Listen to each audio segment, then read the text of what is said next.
मैं तो मजाक कर रहा था, कृष्ण ने कहा। हंस पड़े थे श्याम सुंदर। क्या आनंद की लहरें चल पड़ी, गोपियों में उमंग भर गया था। तुम सिर्फ मेरी हो, अब क्या ये भी कहना पड़ेगा। हास्य ठिठोली चल पड़ी थी उस मंडली में। नहीं श्याम सुंदर, हमने तो सोच लिया था कि। क्या सोचा था मेरी प्यारी गोपियों, क्या सोचा था बताओ। तुम्हें देखते हुए, तुम्हें निहारते हुए हम इस देह को ही त्याग देंगी। उससे क्या होता, श्याम सुंदर ने सहज पूछा। मन जिसका चिंतन करते हुए मरे, कहते हैं दूसरा जन्म उसी का मिलता है। तो श्याम सुंदर, हम तो यही सोचकर बैठी थी कि तुमने अगर हमें स्वीकार नहीं किया तो हम देह त्याग देंगी और दूसरा जन्म जब मिलेगा तो तुम्हें ही प्राप्त करेंगी। इतना प्रेम करती हो तुम सब मुझसे, ये कहते हुए गोपियों के निकट आ गए थे कृष्ण। क्यों, तुम्हें क्या लगता है हम मात्र ठिठोली करती हैं तुमसे? नहीं, तुम्हारा प्रेम मेरे प्रति दिव्य है, स्वार्थ रहित है। मैं जानता हूँ हे ब्रज गोपियाँ, तुम्हारे जैसा प्रेम पाने के लिए तो देवता भी तरसते हैं। ये कहते हुए घुटनों के बल बैठकर एक गोपी के हाथों को चूम लिया था कृष्ण ने। ओह, कामदेव खुश हुआ। अच्छा, तो युद्ध की तैयारी। पर युद्ध भूमि? कामदेव फिर हंसा। इन गोपियों का ये कोमल देह, इनका देह ही मेरी युद्ध भूमि है। तैयार हुआ कामदेव, गोपियों के अंग अंग में जाकर बस गया। तुम्हारे ये अधर बड़े कोमल हैं और कमल पंखुड़ी की तरह भी, ये कहते हुए अपने अधर उस गोपी के अधर पर रख दिया था। कामदेव कांप उठा। मंगल कलश की तरह ये वक्ष छू दिया श्याम सुंदर ने।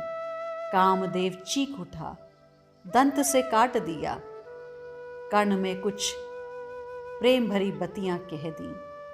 आलिंगन, एक प्रगाढ़ आलिंगन में बांध दिया गोपियों को कृष्ण ने। छटपटा उठा कामदेव। वक्ष में, पृष्ठ में, नाभि में, नख के अग्र भाग से शत कर दिया। वो सुंदरियां, वो ब्रज गोपिकाएं, वो प्रेमिन, वो प्रेम जोगन अब पूर्ण कृष्ण की हो गई। कृष्ण के बाहुपाश में बद्ध हो गई। कृष्ण की सुगंधित श्वासों से उनकी श्वासें महक उठी। उनकी करधनी ढीली पड़ गई, उनके हार टूट गए, उनके केश बिखर गए, उनकी बेणी खुल गई। कृष्ण के ऊपर गिरी वो गोपियां। पर ये क्या, कामदेव अपनी पूरी ताकत से लड़ रहा है। पूरी शक्ति लगा दी थी इस कामदेव ने, पर उसकी शक्ति व्यर्थ जा रही है। ये हो क्या रहा है? कामदेव अब थकने लगा था धीरे धीरे, पर श्याम सुंदर नहीं थके। ये अभी भी उसी अनंत प्रेम की ऊर्जा के साथ विहार कर रहे हैं, बड़ी तीव्र गति से नृत्य कर रहे हैं, एक ताल में नृत्य कर रहे हैं, एक स्वर में नृत्य कर रहे हैं। मध्य में वही श्याम ज्योति और चारों ओर गौरांगी गोपियां नृत्य कर रही हैं। कामदेव पसीने से भीग गया, पसीने पसीने हो गया और सोचने लगा, इतनी सुंदरियों के साथ नृत्य, हास परिहास, परिरंभन, चुंबन, आलिंगन करने के बाद भी ये शांत है, उत्तेजित नहीं। कामदेव के कुछ समझ में नहीं आ रहा। कितना ऊर्जावान है ये, अद्भुत, सबको नृत्य करा रहा है अपने प्रेम में। ये अद्भुत सुंदरियां हैं, इनको स्पर्श कर रहा है, फिर भी ये अंदर से शांत हैं। ये विचलित नहीं हो रहा, इसको कोई फर्क ही नहीं पड़ रहा। कामदेव उस असीम ऊर्जा के साथ नृत्य करते हुए जब श्याम सुंदर को देखता है, इसकी ऊर्जा स्खलित नहीं हो रही। अरे स्खलित क्या, इसका मन पहले जैसे शांत था वैसे ही शांत अभी भी है। ये अच्युत है। हाँ, अब मैं समझा, ये अच्युत है, इसका पतन नहीं है। वासना इसका कुछ बिगाड़ नहीं पाएगी। ये कितना सहज है, देखो, सारे तनावों से मुक्त, बस नृत्य कर रहा है। ऐसे नृत्य कर रहा है जैसे अपनी ही परछाई के साथ कोई बालक नृत्य करता है। हाँ, इसकी ही तो परछाई हैं ये सब गोपियां।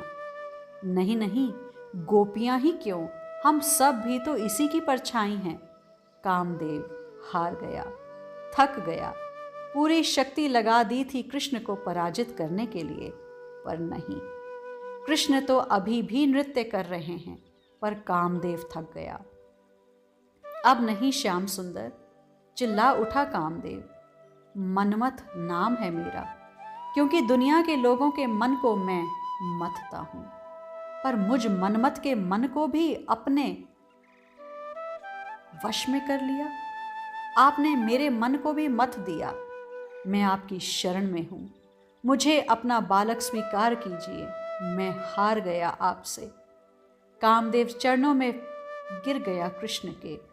मुस्कुराए श्याम सुंदर, क्या चाहते हो? आपका पुत्र बनना चाहता हूं, कामदेव ने हाथ जोड़कर कहा।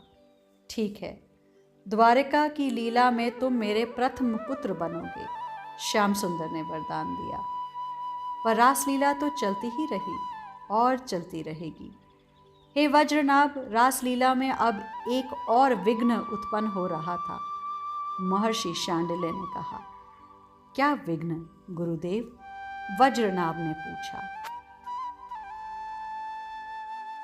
प्रेम में मैं कहाँ, और जहां मैं वहां प्रेम कहाँ? हे वज्रनाभ, प्रेम साधना का सबसे बड़ा विघ्न यही तो है, मैं। अहंकार। जब प्रेम पथ में अहंकार आ जाए तब उस उपासक का पतन ही होता है। महर्षि शांडिल्य वज्रनाभ को समझा रहे थे। ओह, कितना दूर है प्रियतम का महल, संभल कर चलना होगा। बड़ा संभल संभल कर जीने पर चढ़ना होगा। अजी, थोड़ा भी चूके कि गए, ऐसे गिरोगे हड्डी पसली का पता भी नहीं चलेगा। सारी साधना धरी की धरी रह जाएगी। ये प्रेम का पंथ है, कोई योग या ज्ञान मार्ग नहीं। ज्ञान मार्ग की ऊंचाई है तत्वमसी, यानी तुम वही हो। पर प्रेम की विलक्षणता तो देखो। जब अपने प्यारे की याद में प्रेमी डूब जाता है तब एक अलग ही अधिकार जन्म लेता है उसके हृदय में। प्रेमी अपने प्रियतम में इतने अपनत्व से भर जाता है कि तुम और मैं ये भी छूट जाता है, क्योंकि सब कुछ उस प्रेमी के ही चरणों में समर्पित है। सब कुछ, अपना कहने को कुछ बचा ही नहीं। ये देह भी नहीं, ये मन भी नहीं, ये चित्त भी नहीं, और ये अंतिम अहंकार यानी मैं भी नहीं। हे वज्रनाभ, जब प्रेम में मैं आता है, अहंकार आता है, तब इसे हटाने के लिए स्वयं प्रेम देवता आगे आकर विरह और वियोग देकर उन आंसुओं से मैं को निकाल देते हैं, बहा देते हैं। सावधान रहने की आवश्यकता भी है इस प्रेम मार्ग में। वह सांवरा, हमारा साजन, तो युगों से हमारे द्वार पर ही खड़ा है, खटखटा रहा है। हम कभी उस तरफ ध्यान ही नहीं देते। वो प्रिय हमारी प्रतीक्षा में खड़ा है, सदियों से खड़ा है, पर उसका ध्यान है, उसका ध्यान तो सदैव हमारी तरफ ही रहता है। हम चूक जाएं, पर वो हमारा साजन नहीं चूकता, वो हमें नहीं भूलता। हाँ वज्रनाभ, वो दुखी हो जाता है। वो द्वार में खड़ा खड़ा उस समय दुखी हो जाता है जब ये जीव मैं की बेसुरी राग अलापता रहता है। अहंकार से इतना गहरा रहता है ये जीव, इसे कुछ याद नहीं रहता। ये अहंकार बहुत बुरी चीज़ है। इसी से साधना की ऊंचाई तक पहुँचे साधक भी गिर जाते हैं, ऐसा देखा गया है। महर्षि शांडिल्य ने वज्रनाभ को समझाया, अहंकार बाधक है प्रेम मार्ग में। तो क्या गोपियों के मन में अहंकार आया? हाँ वज्रनाभ, महर्षि ने कहा। कैसा अहंकार गुरुदेव? और फिर क्या श्याम सुंदर ने उन्हें छोड़ दिया, त्याग दिया? एक ज्ञानी और योगी की भांति इन प्रेमियों का भी पतन हो गया? नहीं वज्रनाभ, नहीं। योगियों की तरह और ज्ञानियों की तरह प्रेमियों का पतन नहीं होता। क्योंकि प्रेमियों को संभालने वाला स्वयं उनका प्रेमास्पद उनके साथ होता है, उनके पीछे होता है। वो गिरने नहीं देगा तुम्हें। अगर गिर भी गए तो वह तुम्हें अपनी बाहों में भर लेगा। हाँ, वज्रनाभ संभाल लेगा, पर उस अहंकार के रहने तक वो इतना रुलाएगा कि तुम्हारा समस्त मैं भाव बहा देगा उन अश्रुओं में, निर्मल बना देगा तुम्हें वो। पर ऐसा हुआ क्या था उस रास मंडल में? वज्रनाभ के प्रश्न बार बार पूछने पर महर्षि आगे का चरित्र सुनाने लगे। श्याम सुंदर, ओ श्याम सुंदर। हाँ, क्या है? श्याम सुंदर, मेरे केश बिखर गए हैं, इन्हें संवार दो। श्याम सुंदर। फिर दूसरी गोपी ने पुकारना शुरू किया। नृत्य करते करते पसीने आ रहे हैं, अपनी पीतांबरी से हवा कर दो। श्याम सुंदर उस गोपी को हवा करते हैं। पहली गोपी के केश संवारते हैं। मेरे तो पैर दुख रहे हैं, मुझसे और नृत्य नहीं होगा। बोलो, नाचना है क्या मुझे? श्याम सुंदर से ही पूछती हैं वो गोपी। हाँ, तुम अच्छा नृत्य करती हो, श्याम सुंदर मुस्कुरा कर कहते हैं। तो फिर मेरे पैर दबाओ, गोपी कहती है। मैंने मना किया कब? लाओ दबा दूं पैर। पर मैंने तुमसे पहले कहा था। तो मेरी बेणी पहले गूंथो। नहीं, पहले मैंने कहा था, इसलिए मुझे पंखा करो पहले। ये क्या हो रहा था उस रास मंडल में? गोपियों का ध्यान अपने प्रिय श्याम सुंदर से हटकर अपने देह पर आ अटका था। मैं सुंदर, मैं सुंदरी, मेरी सुंदरता सबसे ज्यादा, मेरा हाव भाव कृष्ण को लुभाता है, मेरा गौर वर्ण कृष्ण को मेरी ओर आकर्षित करता है। हे वज्रनाभ, गोपियों में परस्पर ईर्ष्या ने भी अपनी जगह बनानी शुरू कर दी थी। हे कृष्ण, मेरी बात मानो, नहीं तो मैं तुमसे बोलूंगी नहीं। हे श्याम, मेरी बात ना मानकर तुम उस गोपी के पास गए, जाओ, अब मैं तुमसे बात भी नहीं करूंगी। पर हे वज्रनाभ, गोपियों के इतना कहने के बाद भी कृष्ण मुस्कुराते हुए किसी के केशों को सुलझा रहे हैं, किसी को अपनी पीतांबरी से हवा कर रहे हैं, किसी गोपी के पैर तक दबा रहे हैं। पर गोपियां कितना विवश कर रही थी कृष्ण को। कृष्ण भी मानते रहे कुछ समय तक उनकी बात, पर वो पूर्ण पुरुष कब तक विवश रहेगा? अंतर्ध्यान हो गए। हाँ वज्रनाभ, एकाएक अंतर्ध्यान हो गए कृष्णचंद्र।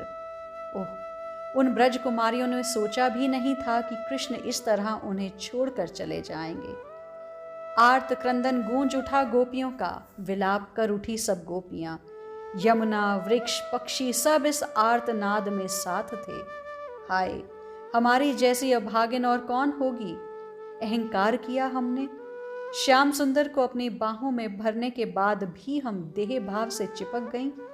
श्याम सुंदर को देखने के बाद भी इस तुच्छ देह को देखना, धिक्कार है हमें, धिक्कार है। हे वज्रनाभ, वो पुकार, वो विलाप बड़ा आर्त था। याद रखें वज्रनाभ, ये प्रेम साधारण मार्ग नहीं है। सिर जब तक धड़ पर है तब तक अहंकार है।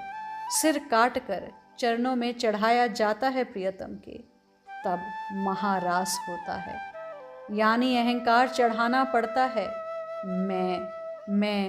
मैं को तू ही तू में बदलना पड़ता है, और ये हृदय से होना चाहिए, सहज। आज के लिए इतना ही, शेष आगे। श्री राधे।